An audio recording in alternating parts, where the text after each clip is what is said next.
The glass shattered before she could scream. Victor Kareem's hand struck the desk, his voice slicing through the marble office. "Remove this black trash from my building." The words echoed against the walls like a whip.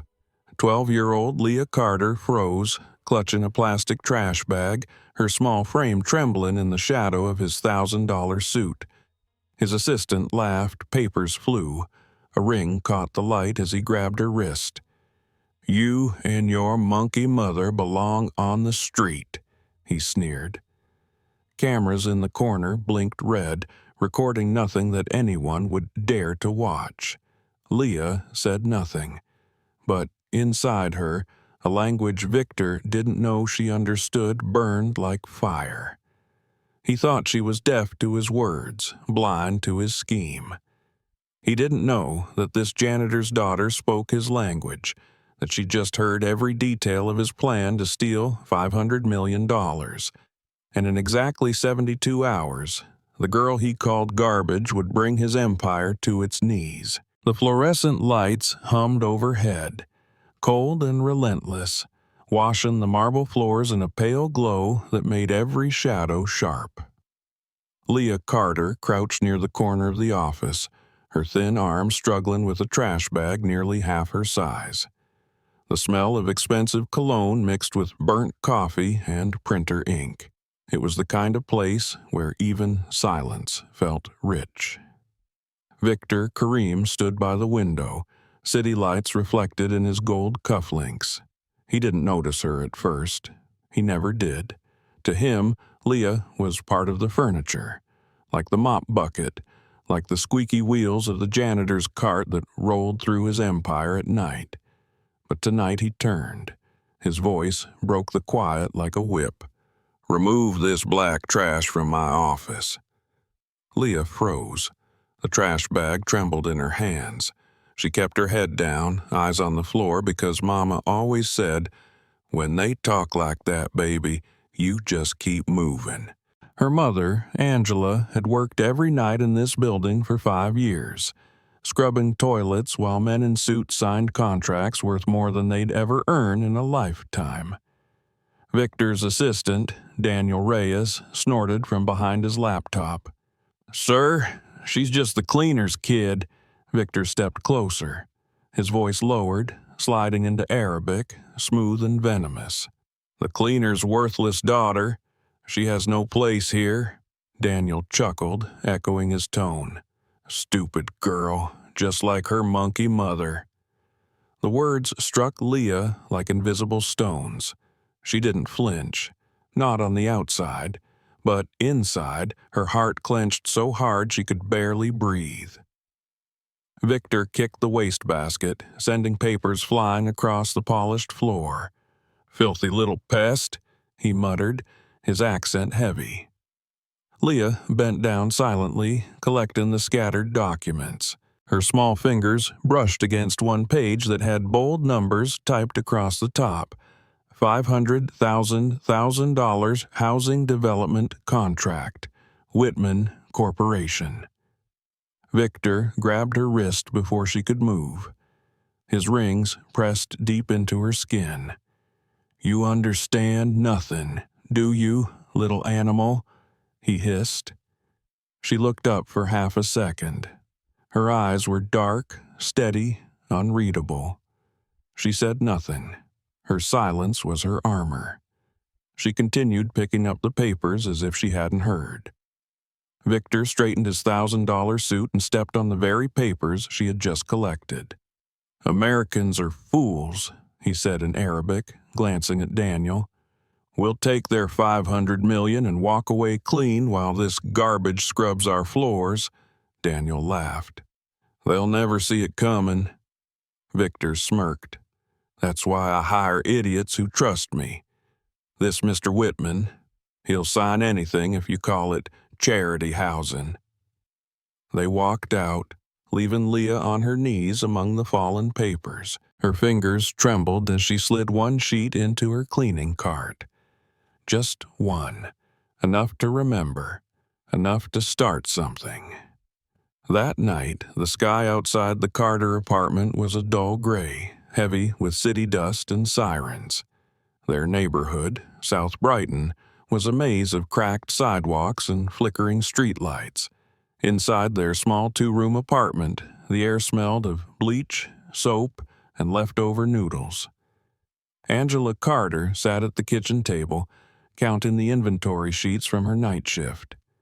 Her uniform was still damp at the cuffs. Leah stood near the window, clutching her phone with both hands.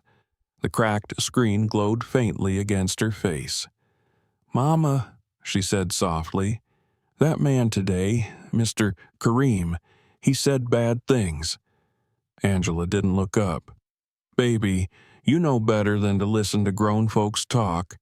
Just keep your head down, do your work, and stay close to me." Leah hesitated. Her voice came out in a whisper. "He said he's going to steal Mr. Whitman's money."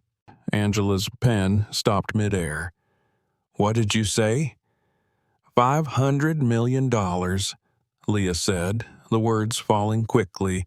"He said Americans are stupid, that he'll trick them with fake contracts." Angela's pen slipped from her fingers and clattered to the floor. "Leah, how could you possibly know that? You don't even speak Arabic." Leah's eyes lifted. "Yes, I do." Her mother blinked. "No, you don't, baby. We barely have time for school, and I taught myself." Leah rushed to open her phone. The screen cracked again as she swiped through apps. "See? YouTube lessons, translation apps, videos from Mrs. Fatima in 3B. Her friends speak Arabic. I practiced with them when I helped her with groceries. I learned Somali too." Angela stared, disbelief mixing with something else.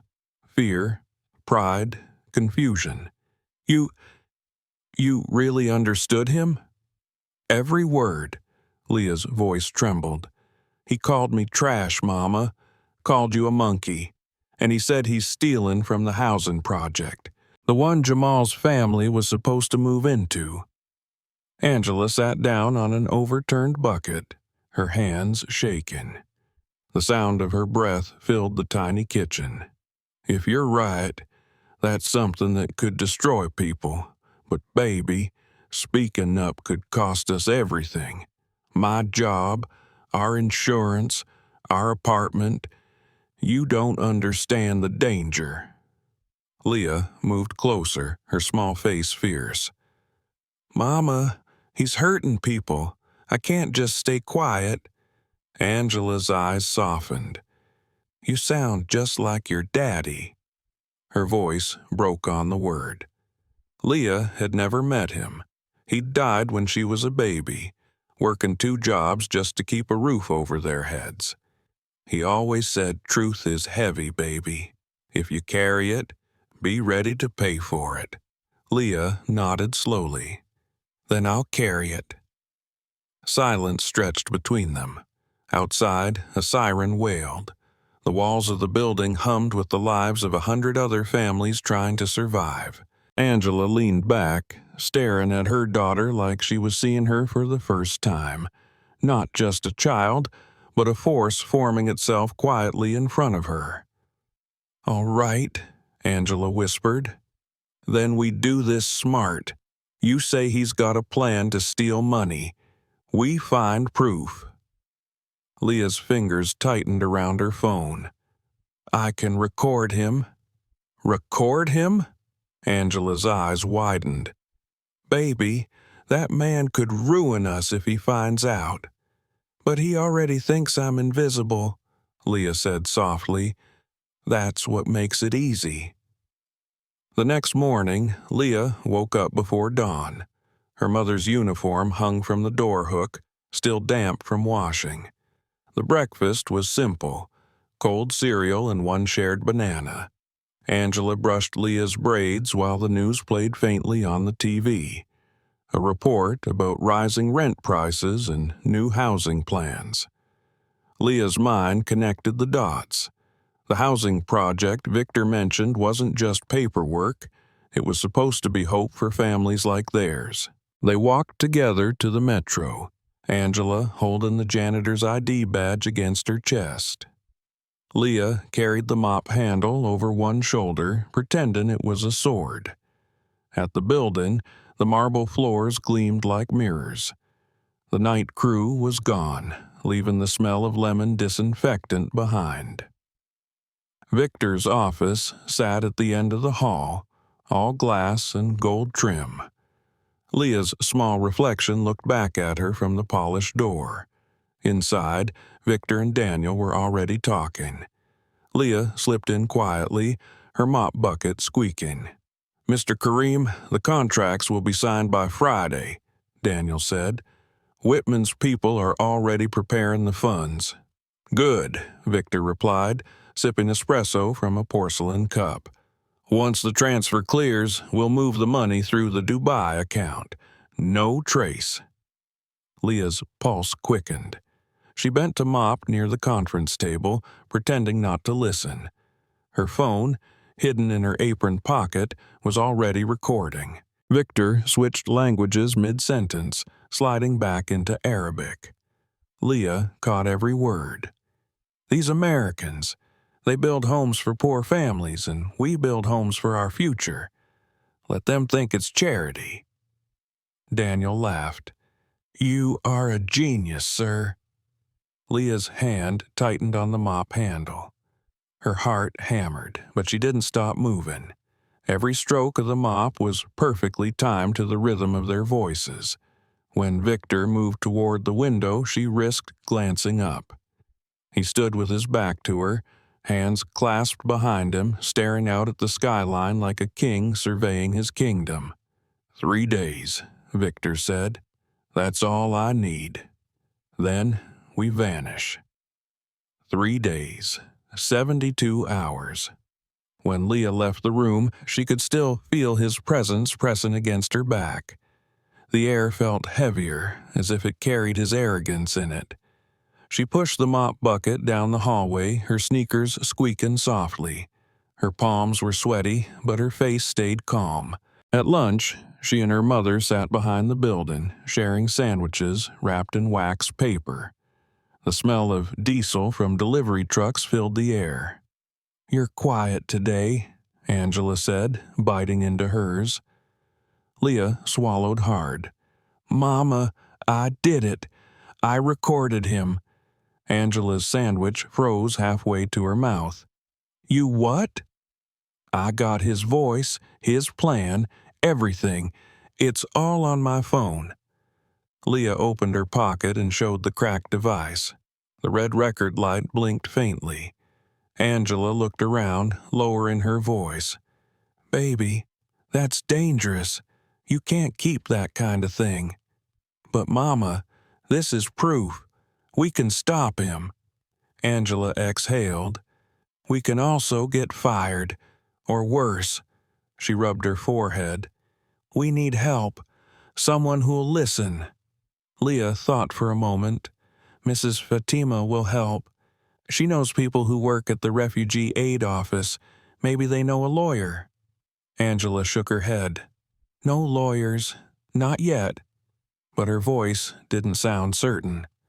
That night, they visited Mrs. Fatima in apartment 3B. The elderly Somali woman wore a bright yellow headscarf and glasses that magnified her kind eyes. Her apartment smelled of cardamom tea and old books. Leah sat at the table and played the recording. The Arabic flowed through the room, sharp and unmistakable. When Victor's voice said, "We'll steal their 500 million," Mrs. Fatima's hand flew to her chest. "In the name of God," she whispered, "this is real." Angela's eyes glistened. "You understand him too?" "Yes," Mrs. Fatima said. "He is not careful. That arrogance will be his ruin." She looked at Leah. "You are very brave, little one." Leah smiled shyly. "He thought I didn't understand."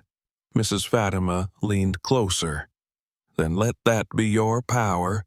But you must be wise. People like him, they have friends in high places."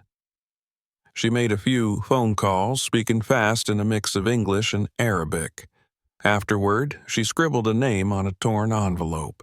"There's a woman at the community legal clinic, Miss Alvarez.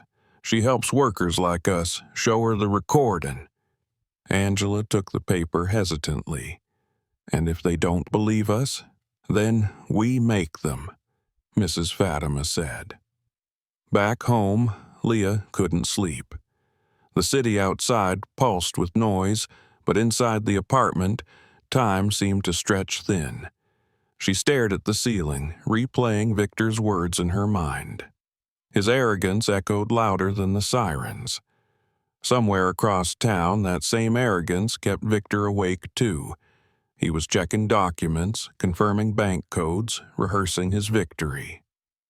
Leah whispered into the dark, 3 days. Her breath fogged against the cold window. 3 days, and you'll see who's really invisible. The next morning, she walked into the building again. No one noticed the janitor's daughter. No one saw the phone in her pocket or the steel in her eyes. As she pushed the mop bucket down the hall, Daniel walked past, muttering into his headset. Leah caught only fragments. "Signing tomorrow. Transfer complete. Dubai." She made mental notes of everything. At the far end of the corridor, Mr. Whitman himself stepped out of the elevator, a tall man in a navy coat, shaking hands with Victor Kareem. Leah slowed her steps, watching. "Mr. Kareem, I appreciate your dedication," Whitman said warmly. "The housing project means a lot to us. Low-income families deserve real homes." Victor smiled, the picture of charm. "Of course, Mr. Whitman. We share the same dream. Homes for all." Leah's stomach twisted. She wanted to scream to tell Whitman the truth, but she couldn't. Not yet. Victor's eyes flicked toward her as she passed. For a second, she thought he recognized her. But then his expression turned dismissive. Just the janitor's kid. When he turned back to Whitman, Leah saw something that made her heart jolt.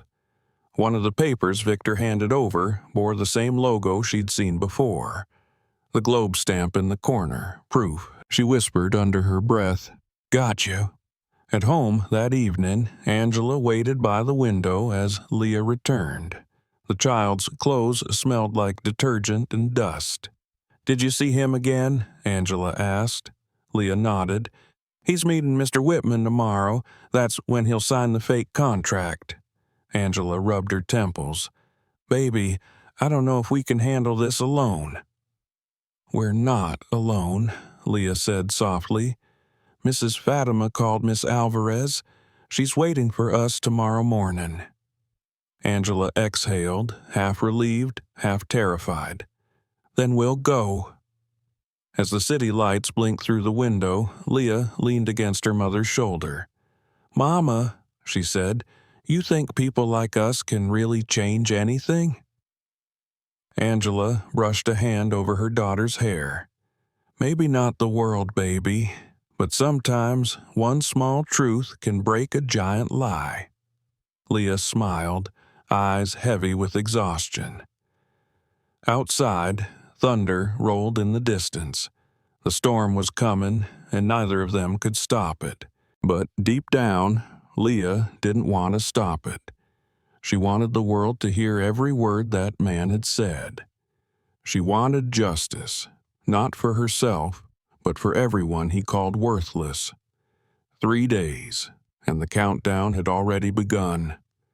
Rain lashed the city before dawn, washing the streets clean of dust and memory. Leah Carter pulled her thin jacket tighter as she and her mother hurried toward the bus stop. The neon lights reflected off the puddles like broken stars. Angela's hands were red from years of cleaning chemicals, the skin cracked in places where gloves had failed. Leah slipped her hand into one of them. Neither of them spoke much on the ride downtown. Angela stared out the fogged window, the gray skyline sliding by while Leah replayed the recording in her head. Victor's voice, arrogant and certain, spelling out his crime. She knew the clip wasn't enough. She needed proof on paper, signatures, something even men in suits couldn't deny. At 8:30, they stepped into a narrow office wedged between a pawn shop and a laundromat. A handwritten sign above the door read, "Community Legal Assistance. No fees." Inside smelled of coffee, old carpet, and courage. Behind a desk stacked with case files sat a woman with tired eyes and a firm voice. "You must be Angela," she said. "I'm Maria Alvarez." Angela nodded nervously. Leah held her phone tight like a sacred object. Maria gestured to two chairs. "Mrs. Fatima called me, said you have something important." Leah hesitated, then placed her phone on the desk. Maria pressed play.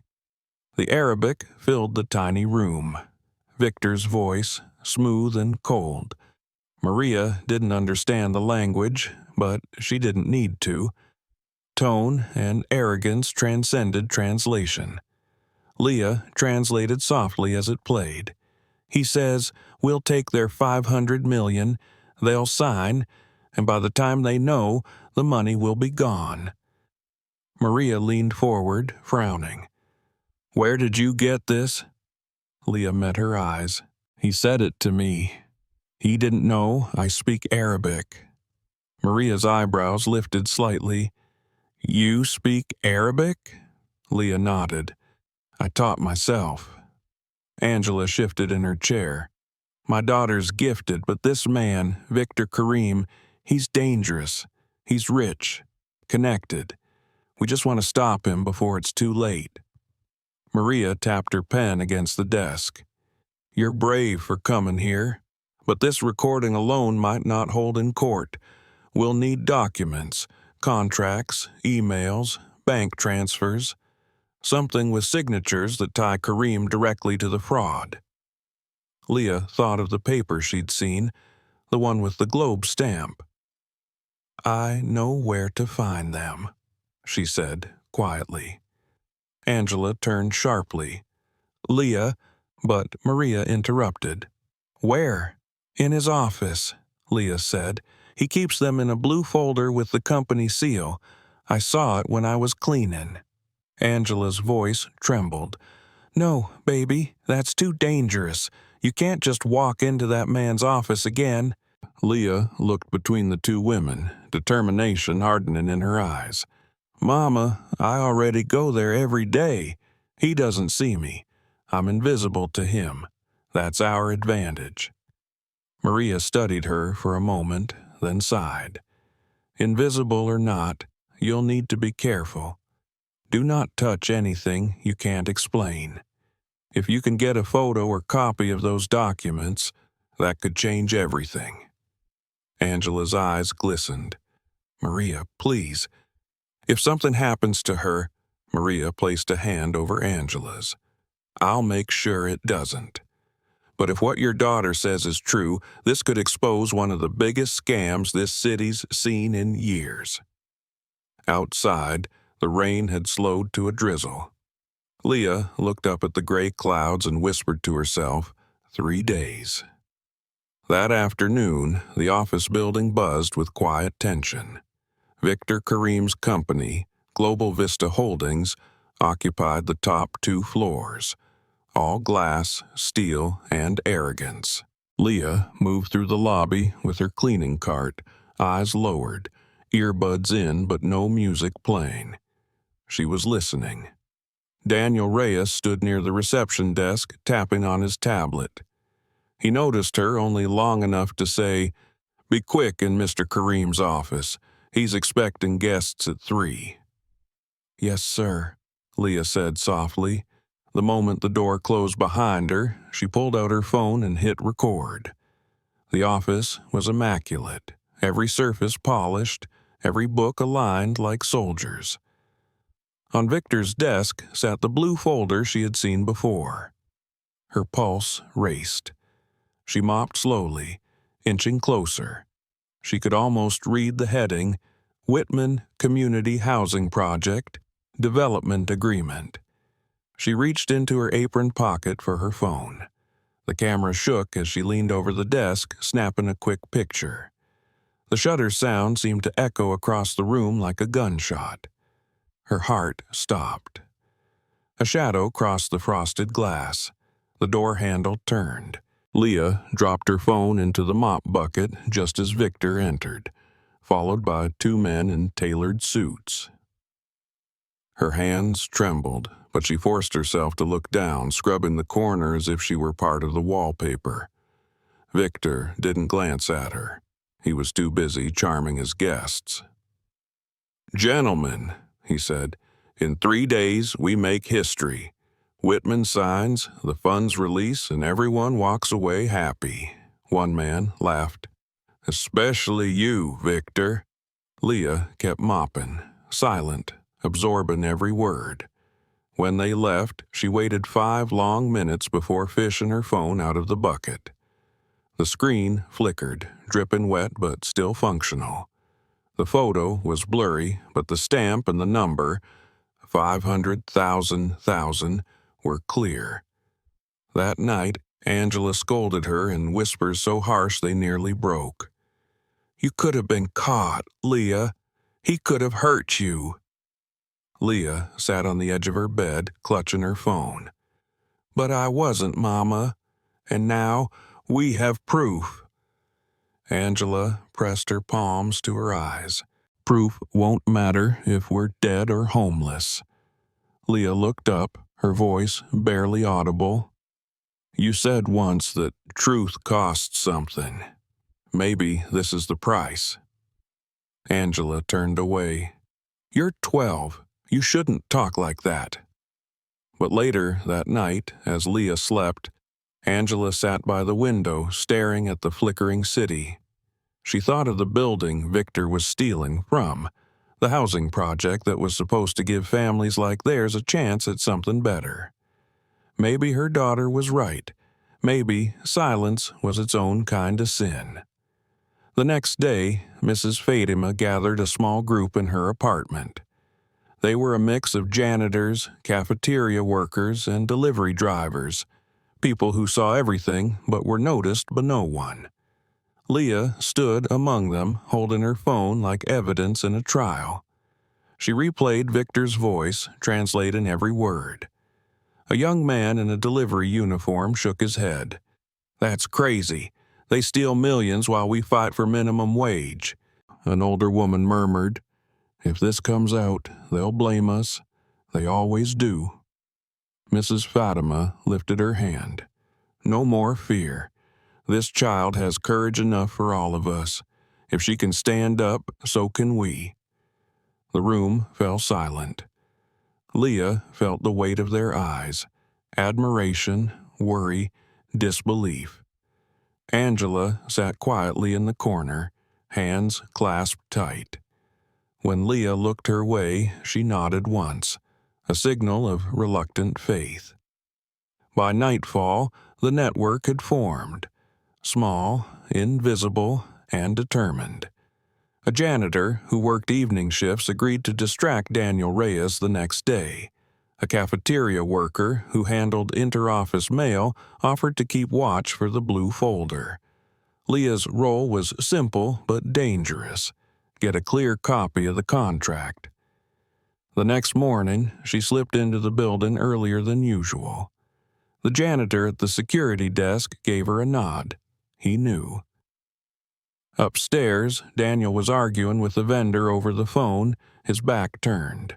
Leah moved quickly. The blue folder lay open on the desk. She lifted one page, just one, and slid it between 2 cleaning rags. Then she pressed the copy machine button as quietly as possible. The machine's hum sounded deafening in the empty office. "Hey!" Daniel's voice snapped from across the hall. "Who's in there?" Leah's blood froze. She yanked the copy from the tray, shoved it into her pocket, and ducked behind the supply shelf. The door swung open. Daniel frowned, scanning the room. The mop bucket, the cleaning cart, the faint scent of ammonia. all normal. He muttered something and walked away.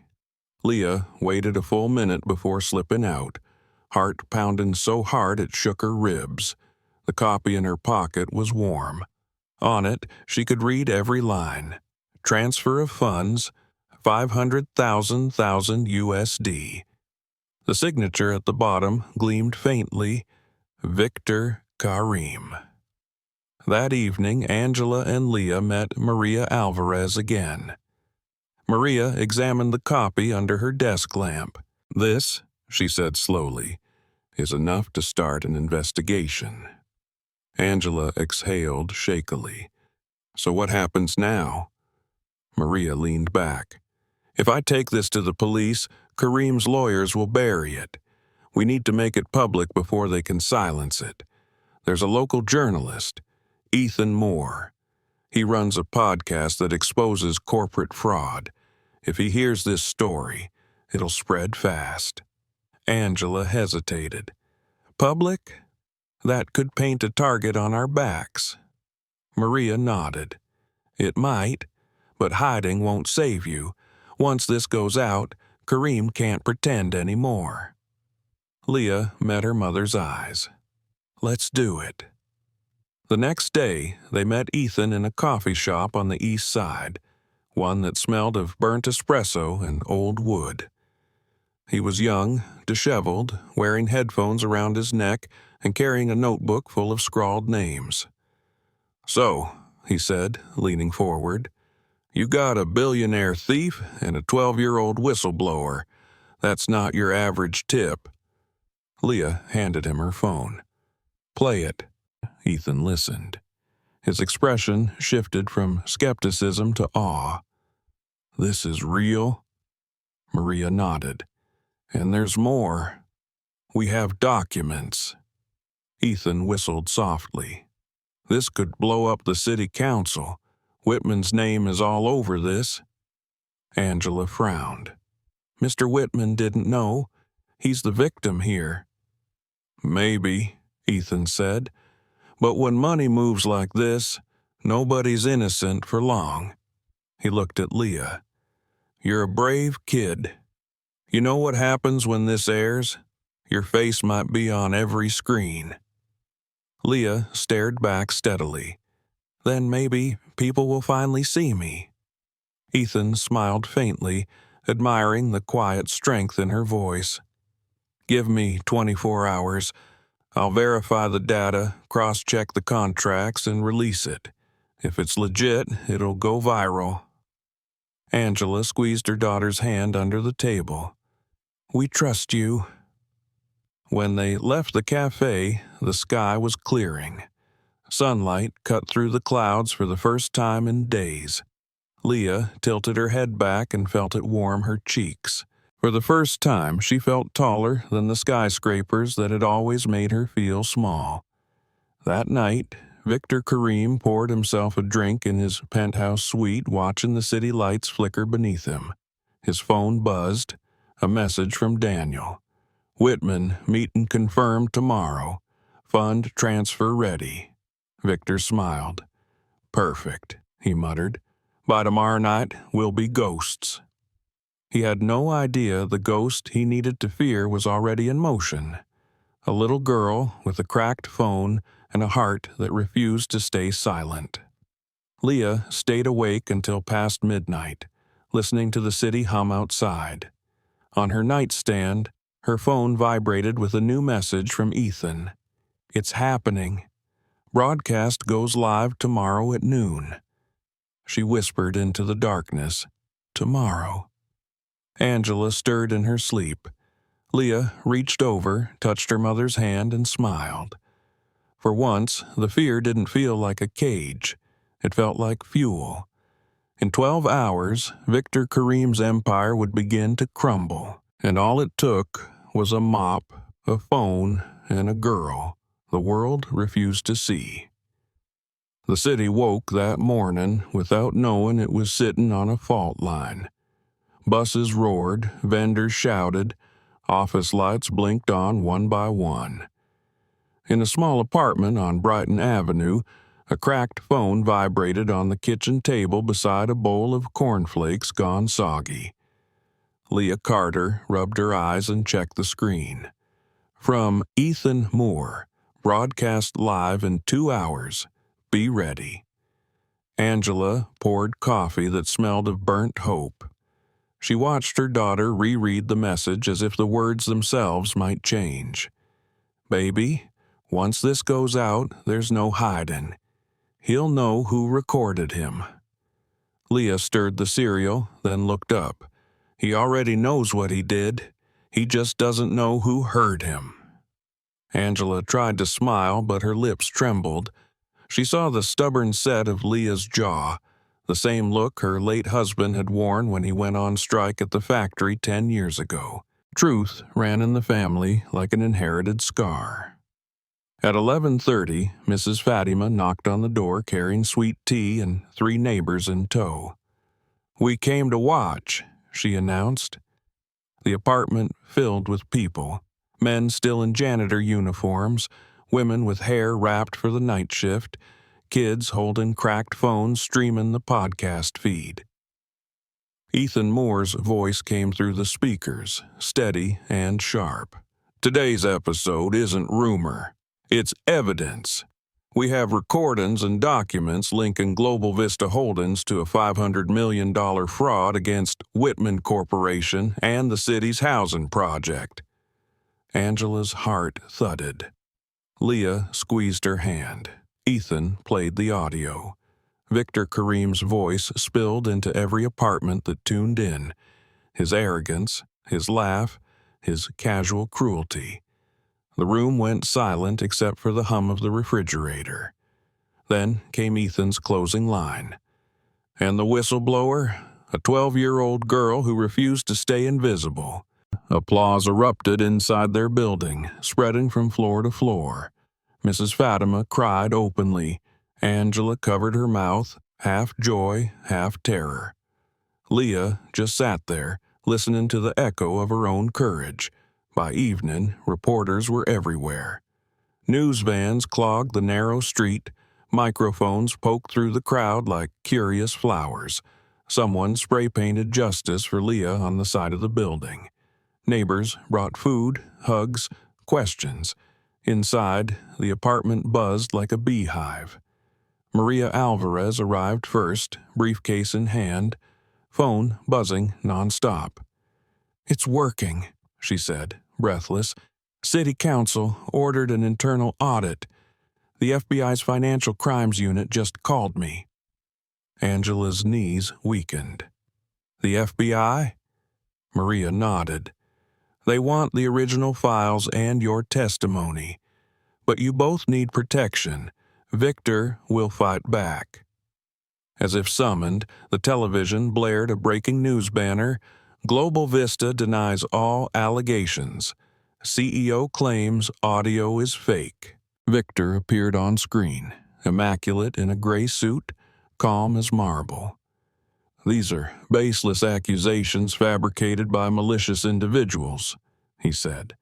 "I have full faith in the justice system." Angela felt rage rise hot in her chest. "Malicious individuals? He called my baby trash." Leah's hands balled into fists. "He's scared, Mama. That's what lying looks like." But Victor wasn't just scared. He was moving fast. Within hours, Global Vista's lawyers filed injunctions, demanded takedowns, threatened Ethan Moore's channel with lawsuits. The video was removed from 2 platforms but uploaded to 10 others. The internet had smelled blood. It would not forget. That night, Ethan texted, "They froze my account, but copies are everywhere. He can't erase it now." While the city debated guilt and innocence, something quieter bloomed underground. People who cleaned the offices, delivered the mail, cooked the lunches, they began sharing their own stories of Victor's cruelty. One by one, they sent messages to Leah through Maria's clinic. "He docked my pay for being late after my kid's surgery. He called me animal. He said I'd never be more than a broom. Each message was another thread in the net. Maria cataloged them, building a case thicker than any contract. Leah watched it unfold like a secret revolution. She spent her days translating snippets of Arabic emails recovered by sympathetic IT workers, her nights helping Angela handle reporters camped outside. Fame felt strange, sweet but sharp around the edges. On the third night, a rock shattered their window. Glass sprayed across the kitchen. A note landed among the shards. "Keep quiet or you'll end up on the street." Angela pulled Leah down behind the couch. Her hands shook so badly she couldn't dial 911. When the police finally came, their questions were perfunctory, their eyes tired. "Probably random vandalism," one officer said. He didn't meet Angela's gaze. After they left, Leah swept up the glass herself. "He's scared," she whispered again, voice steady. "That's why he's doing this." Angela knelt beside her. "Being brave doesn't mean you stop feeling fear. It means you do what's right even when it terrifies you." Leah nodded. "Then I guess we're both brave." By morning, the story had grown teeth. Major networks picked it up. The Guardian, NBC, and the Washington Post ran headlines. "Child whistleblower exposes $500 million housing scam." Victor Karim vanished from public view, his office sealed by investigators. Daniel Reyes tried to board a flight to Dubai and was detained at JFK. Cameras caught him in handcuffs, head down, face gray. The image flooded social media. When Leah saw it on TV, she didn't cheer. She just stared. "He laughed at me," she murmured. "Now everyone's laughing at him." Angela switched off the screen. "Enough gloating. Let the law finish it." But the law moved slower than rumor. Weeks stretched. Investigations deepened. Reporters kept calling. One afternoon, Ethan visited again, notebook in hand. "You changed the conversation," he told Leah. "People are asking how many victors there are out there. How many kids saw everything but were never heard." Leah looked at him thoughtfully. "Then maybe I'm not the only one who can speak." She began writing letters. To city officials, to journalists, to anyone who'd listen. Her handwriting was small and careful. "Please build those houses. People need them." She signed each one. Leah Carter, janitor's daughter. Meanwhile, Maria Alvarez and a coalition of workers formed the Invisible Hands Network, a support group for low-income employees who witnessed corruption. They met every Thursday night in the basement of St. Paul's Church, where the smell of soup and candle wax mixed with whispered plans. Leah became their quiet symbol.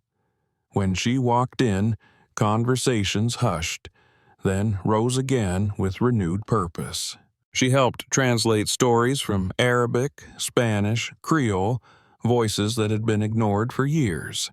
She was 12, but in that room she carried the gravity of an adult who had seen the machinery of power and decided to jam its gears. One night after a meeting, Maria found Leah staring at the city from the church steps. "You know, you don't have to come to every gathering," Maria said gently. "You're still a kid." Leah smiled faintly. "Kids see things adults don't." Maria chuckled. "True. Maybe that's why revolutions start in playgrounds." They both laughed, and for a moment the world felt lighter. But shadows lingered. Angela's job at the building was gone. Global Vista's new management claimed restructuring. Bills piled up. Reporters lost interest as new scandals rose. Fame faded faster than fear. Yet, through the exhaustion, the network kept growing. Janitors in Chicago, cooks in Detroit, cleaners in Dallas, all writing to say, We heard about Leah. 3 months after the broadcast, a brown envelope arrived at Maria's office with no return address. Inside were copies of internal memos, bank transfers, and one letter signed by Victor Karim himself. Proof beyond denial. Someone inside Global Vista had flipped. Maria rushed to the Carters' apartment. "It's over," she said, breathless. "We've got him." Full confession, indirect but clear. He tried to move the money through a shell account and left a digital trail. Angela sank into a chair, tears streaming. Leah didn't speak. She just stared at the papers, then at her mother. "So he can't hurt anyone else?" "No," Maria said softly. "Not anymore." That evening, the FBI held a press conference. Agents detailed the fraud, the attempted escape, the arrests. They mentioned, without names, a young witness whose courage initiated the case. The city mayor announced that the Whitman housing project would proceed under public oversight. Reporters camped again outside the Carter building, but this time their voices carried gratitude instead of curiosity. "Do you have a message for other kids, Leah?" one shouted. Leah thought for a moment. "Yeah," she said finally. "Don't let people tell you you're too small to matter." Her words ran across screens that night. Millions watched. Yet inside her she felt something quieter, a kind of stillness that comes after a storm. Weeks later, construction began on the first row of homes. The air smelled of sawdust and possibility. Mr. Whitman himself visited the site and asked to meet Leah. He was older than she expected, kind-eyed, humble. He handed her a small plaque. "Your name will be on the community center," he said. "You gave this project back its soul." Leah traced the engraved letters, Leah Carter Hall. Angela stood beside her, proud and exhausted. "Looks like we've got somewhere to clean that actually belongs to us," she joked, and Leah laughed. As the ribbon was cut, cameras flashed, children cheered, and somewhere in a federal detention center, Victor Karim watched the broadcast on a tiny television, face expressionless. For the first time in his life, no one was listening to him. That night, back home, Leah lay awake. The rain had returned, gentle this time. Angela was asleep in the next room, the steady rhythm of her breathing like the ticking of a clock. Leah thought of the journey. Trash bins, insults, fear, and finally this quiet peace. She understood now that justice wasn't a single moment. It was a chain of small, stubborn acts by people who refused to be silent. She picked up her phone, opened a blank note, and typed 3 words. "Keep listening, always." Then she smiled, turned off the light, and let the sound of rain carry her into sleep. Spring crept into the city like a rumor. Warm wind through subway grates, daffodils pushing up between cracks, people daring to leave their coats open again. For most New Yorkers, life slipped back into routine. For Leah Carter and her mother, routine had a new shape. Every morning, Angela rose at 5, brewed cheap coffee, and walked 6 blocks to her new job at a public school cafeteria. The pay was smaller, but the smiles were honest. Leah, meanwhile, had become something of a quiet celebrity. Reporters still sent letters, teachers still whispered, and sometimes strangers stopped her on the street to thank her. She always smiled shyly and said she'd only done what anyone should do. But fame, like fire, burns unevenly. There were weeks when people looked at them with respect, and others when they looked with envy. The story of the janitor's daughter had made headlines, but headlines fade. Bill's did not. Angela kept the newspaper clipping in a drawer, folded next to overdue notices. She didn't talk about it much, though some nights she'd pull it out, trace Leah's photo with her finger, and whisper, "You did good, baby." For Leah, school felt different now. Some kids avoided her, afraid to say the wrong thing. Others followed her around like she was a hero in a comic book. Teachers asked her to give speeches about courage. She preferred math problems and silent corners. Then, one Thursday, a black SUV stopped outside the school gates. A woman in a navy blazer stepped out, FBI badge flashing silver. "Leah Carter?" she called gently. Leah's stomach tightened. "Yes, ma'am." "I'm Special Agent Monroe. We're closing the Global Vista case. Your testimony helped us a lot. I wanted to tell you that in person." Leah blinked. "It's really over?" "Almost. Kareem's pleading guilty next week.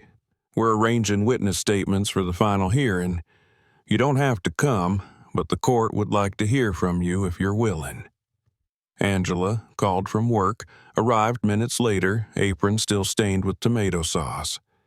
"If she goes, I go." Agent Monroe smiled. "Of course, we'll take care of everything."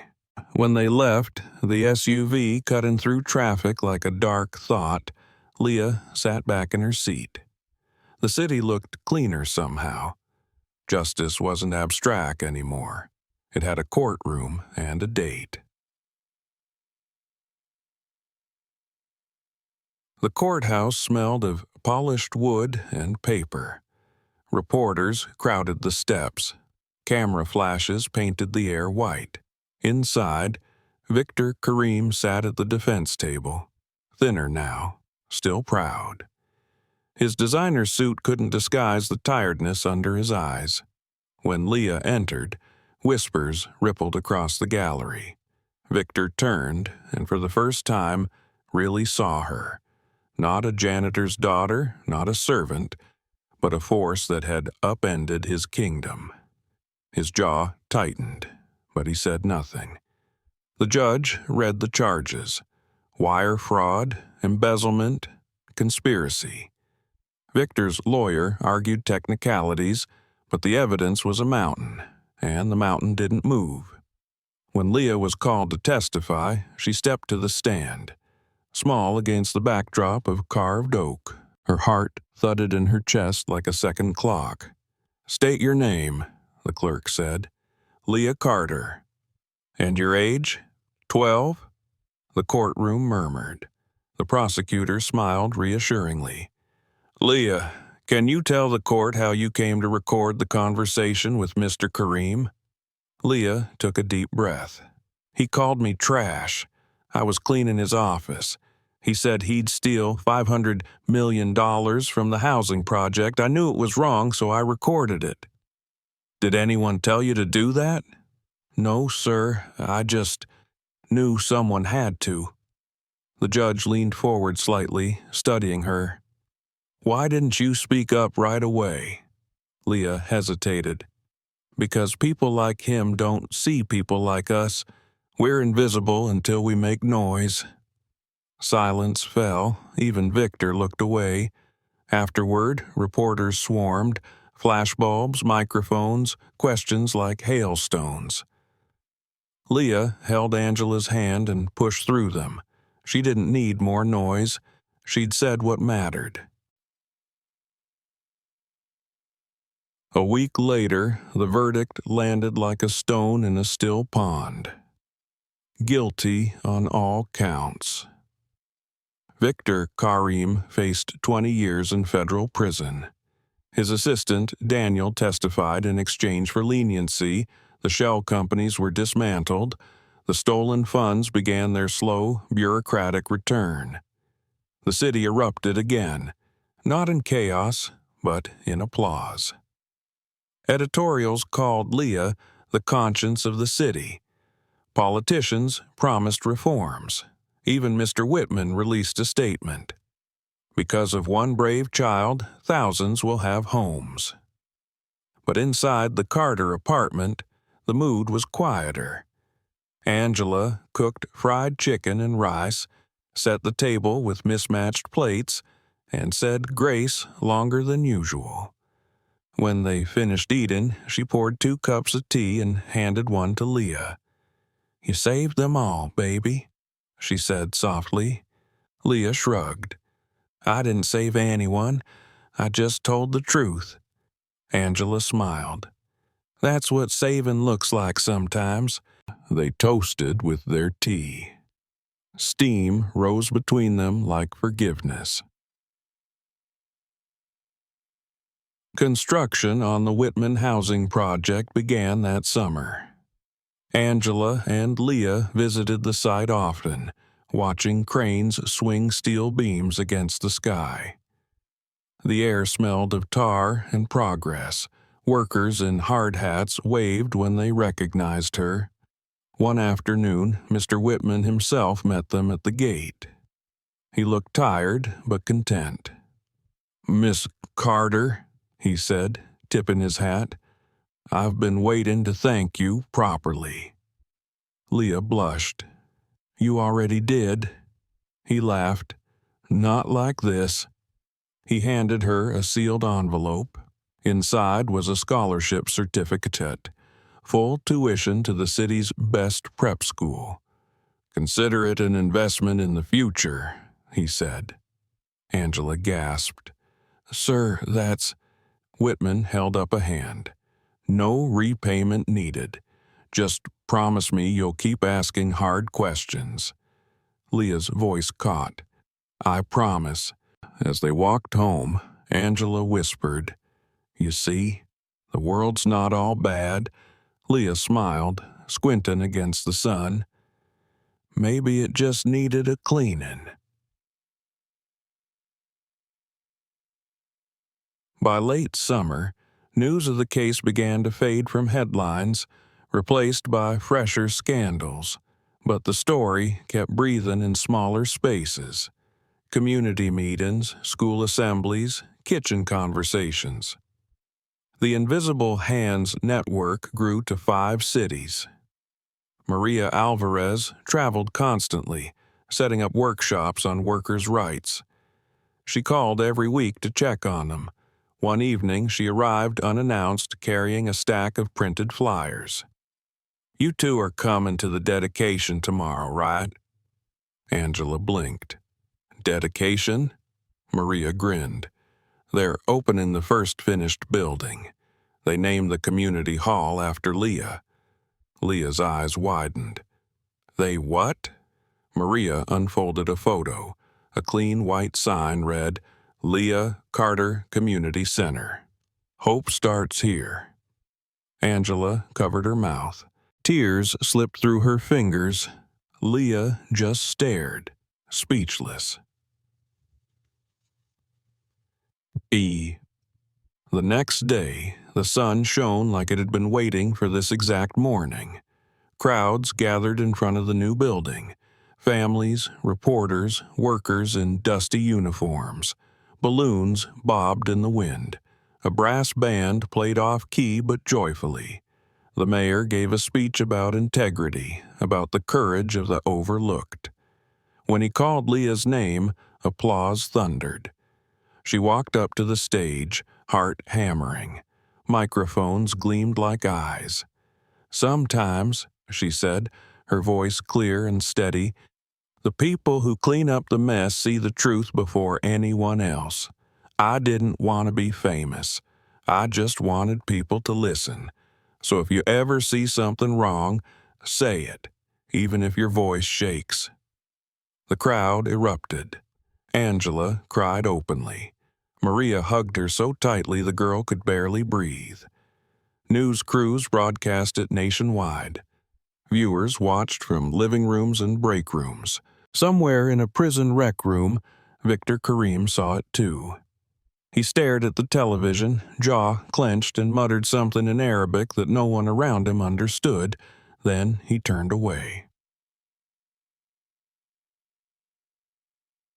That night, Leah and Angela stood outside the new community hall long after the crowd had gone. The building glowed softly in the streetlights. Through the windows, children were already playing ping pong, their laughter echoing down the hallway. Angela slipped an arm around her daughter. "You know, baby, every mop stroke, every long night, it led here." Leah leaned her head on her mother's shoulder. "Then it was worth it." They stood like that for a long time, mother and daughter framed by the glow of the place their courage had built. Weeks later, life folded back into something quieter. Leah attended her new school on scholarship. She struggled at first, the uniforms, the strange manners of rich kids, but numbers and languages remained her friends. She joined the debate club, though she rarely spoke.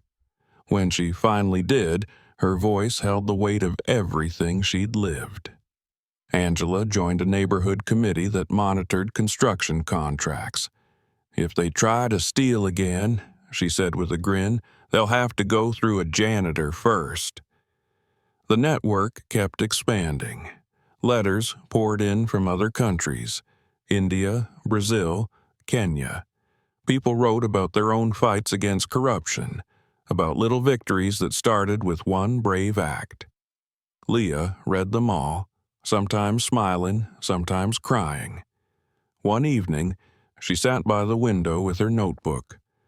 The city below glimmered like a field of fireflies. She wrote slowly, carefully. "It's not about being seen. It's about seeing everything and refusing to look away." Angela peeked in. "Homework?" "Sort of," Leah said. "Future plans." Angela chuckled. "Just don't plan to save the whole world tonight. Dishes still need washing." Leah laughed and rose to help. Months later, when winter returned, snow drifted softly over the city. The news mentioned a ceremony at the mayor's office, an award for civic courage. Leah didn't attend. She and her mother spent the evening wrapping gifts for kids at the community center. After the party, as the last of the children left, Leah wandered into the empty hall. Her name glowed on the plaque by the door. She traced the letters, the cold metal smooth under her fingertips. Behind her, Angela called, "Time to head home, baby." Leah turned, smiling. "Coming." They stepped out into the snow, footsteps muffled, breath turning to mist. The streetlights painted halos on the wet pavement. Angela looked at her daughter, the same child who once knelt to pick up trash on a marble floor, now walking tall beside her. "You did it, Leah," she whispered. Leah shook her head gently. "We did." Snowflakes caught in their hair. The world around them felt quiet, washed clean. And somewhere, far above, on the rooftop of the new housing project, a banner fluttered in the cold wind: "Homes for all, built on truth." Winter ended quietly that year. The snow melted into gutters. The city smelled again of wet pavement and roasted nuts from corner carts, and life began to thrum back through the veins of New York. For most people, the Global Vista scandal had already folded into history. Headlines yellowed, podcasts moved on. But for Leah Carter, history still breathed. It lived in every wall of the new housing project that now bore her name. The first families began moving in that March morning. Boxes, laughter, squealing kids chasing each other through hallways still smelling of fresh paint. Angela stood at the gate wearing her cafeteria uniform, holding 2 cups of cocoa. She watched a little boy wheel a toy truck across the pavement and whispered, "That could have been Jamal if they'd finished this sooner." Leah handed her one of the cups. "But at least they finished it now." Across the street, cameras set up again, smaller this time, local news. Reporters wanted a last interview before the memory cooled. Ethan Moore was among them, thinner from sleepless months but still wearing that restless grin. When he spotted Leah, he raised a hand. "One last story," he called. Angela hesitated. Leah nodded. "It's okay, Mama." The interview took place on a wooden bench near the playground. Behind them, the sound of hammers still punctuated the air. Ethan clicked his recorder. "People call this justice," he said. "How does it feel seeing it with your own eyes?" Leah thought for a long moment. "Justice isn't something you see," she said. "It's something you keep building so it doesn't fall apart again." Ethan smiled. "That's a headline." "I don't want headlines," she replied softly. "I just want people to remember why this place exists." When he left, Leah watched him disappear into the crowd and felt a strange quiet inside her chest, the silence that follows purpose fulfilled. For the first time since everything began, she didn't have to fight anyone. She could just be.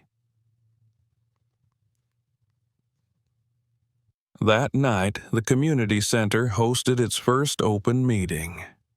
Families brought homemade food, kids drew with chalk on the floor, volunteers stacked donated coats by the door. Angela organized the buffet table like she'd done it her whole life, sleeves rolled up, laughter bright.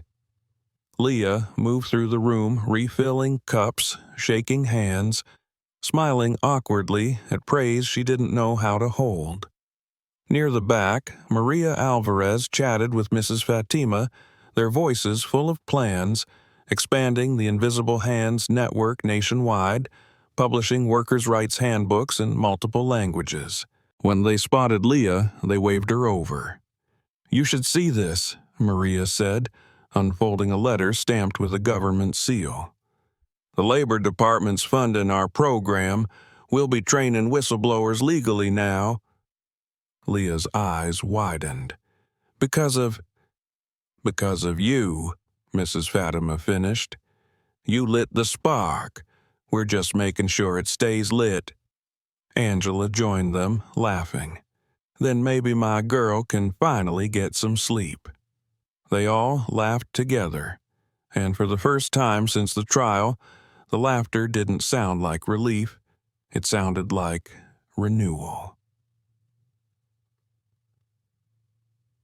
Weeks later, a letter arrived addressed to Leah in careful handwriting from a correctional facility upstate.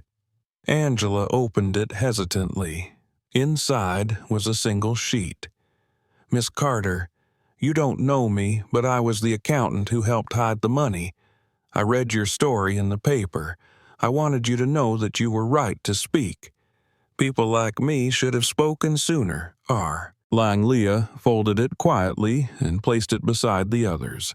Letters from strangers, teachers, even children who wrote and colored pencil. "You're my hero." She didn't feel like one. Heroes lived in movies. She just cleaned floors and asked questions. By early summer, the school year ended. Leah's scholarship had transformed her world. She still wore second-hand shoes, but now she walked halls lined with marble trophies instead of mop buckets. Some classmates whispered that she'd gotten lucky. She didn't mind. Let them whisper. Words couldn't break her anymore. One afternoon, her civics teacher asked her to give a talk about ethics.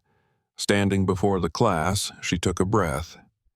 "People think ethics means doing the right thing when someone's watching," she said. "But most of the time, no one's watching.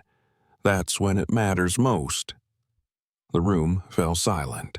For a brief second, she saw in their faces the same disbelief she once saw in Victor Kareem's, the look of someone realizing a kid might know more truth than they ever dared speak. Meanwhile, inside a federal prison, Victor Kareem adjusted to a world without glass towers or assistants.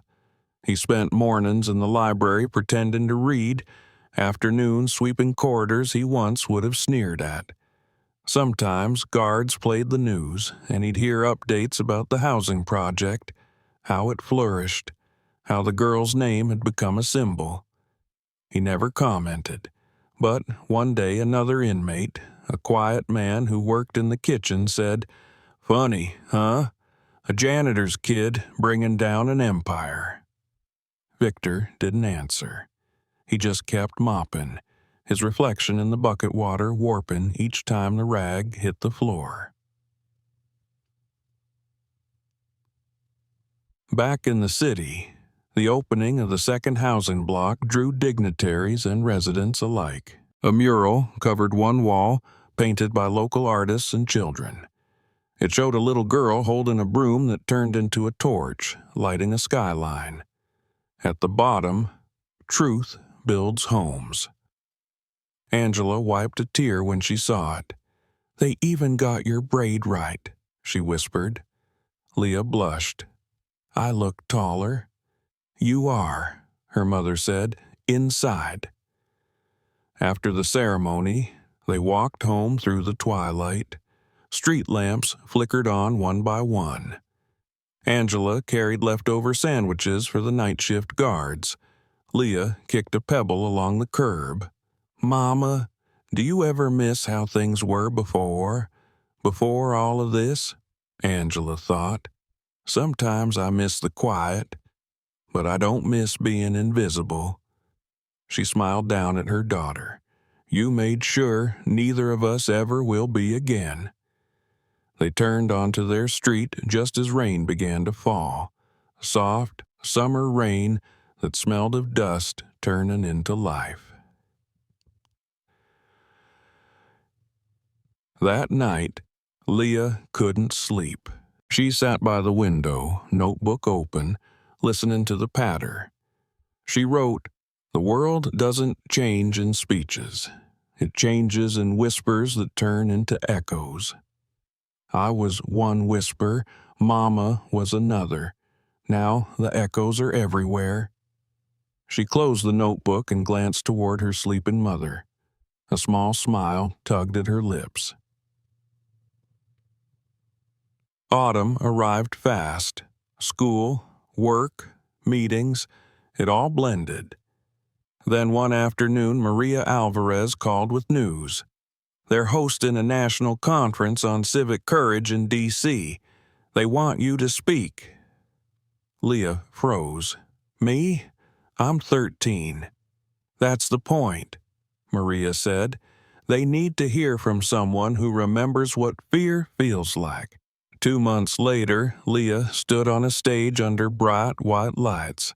Politicians, lawyers, activists filled the seats. Her palms were damp, her throat dry. But when she looked down, she saw Angela smiling in the front row and drew strength from that. She began simply, "My name is Leah Carter. A year ago, I was cleaning floors in a skyscraper. I didn't plan to change anything. I just couldn't pretend not to hear." She told them about the words she'd overheard, about her mother's fear, about how telling the truth made their lives harder before it made them better. "If you want to build something that lasts," she said, "start with honesty. Everything else is decoration." When she finished, the hall was silent for a breath, then filled with applause that rolled like thunder. Angela wept quietly. Maria stood and clapped until her hands stung. Reporters called it the speech that rekindled conscience. Leah just wanted to go home and eat noodles. Later that evening, in the hotel room, Angela brought hot chocolate from the lobby. "You know," she said, "your daddy would have been proud." Leah looked at her, eyes soft. "You think he's watching?" "I hope so," Angela whispered. "Maybe he finally gets to rest easy." And they sat on the bed, sipping cocoa, the city lights painting their faces gold. Outside, sirens wailed faintly, distant and harmless. The world kept turning. Months passed. Seasons folded over each other like pages. The Whitman Community Project expanded to 3 boroughs. Each new building had plaques honoring not donors but workers, cleaners, welders, secretaries, people whose names usually vanished into footnotes. Angela supervised one of the maintenance teams. She liked saying it out loud. Supervisor Carter. Leah teased her for the fancy title, but deep down she glowed with pride. On Leah's 14th birthday, the community center hosted a surprise party. Balloons, off-key singing, cake from the bakery where Mrs. Fatima's nephew worked. After the candles, Ethan Moore handed her a small package. Inside was a microphone engraved with 2 words, "Keep speaking." He grinned. "For whenever you feel like changing the world again." Leah laughed. "I'll try to use it responsibly." Angela nudged her. "Just don't use it on me when I forget to do laundry." They all laughed, the kind of laughter that belongs only to survivors. Years later, because time insists on moving, people would still talk about the janitor's daughter who toppled a tycoon. Her name became shorthand in textbooks, hashtags, dinner table arguments. But on the night of the 10th anniversary of the housing project, she avoided the ceremony altogether. Instead, she and Angela walked quietly to the river. The city shimmered across the water. They leaned on the railing, watching lights ripple. "Hard to believe it's been 10 years, Angela said. Leah, now taller than her mother, nodded. "Feels like yesterday and forever." They stood in silence, listening to the wind off the Hudson. Somewhere downtown, the old Global Vista Tower still stood, sold, renamed, scrubbed of history. But Leah didn't need plaques or speeches. The proof of her story lived all around them, in brick, in laughter, in homes that stayed warm through winter. Angela reached for her hand. "You think it was worth everything we lost?" Leah squeezed back. "We didn't lose, Mama. We traded up, from fear to freedom." They smiled, the city lights dancing in their eyes. "What's it?" At midnight, when they turned to leave, Leah glanced once more at the skyline. She could almost see her younger self reflected there, small, scared, clutching a mop. She whispered a quiet promise to that girl. "I'll keep you safe inside me." And maybe somewhere, beyond the hum of the city, the echo of that promise answered back. A generation later, school children on field trips visit the Whitman Community Center. Guides point to the mural of the girl with the broom torch and tell the story. Most of the kids have heard it before, but they still lean in close, wide-eyed, as the guide says. "She was 12. She heard something she wasn't supposed to, and she decided the truth mattered." Out on the lawn, the wind stirs the flag.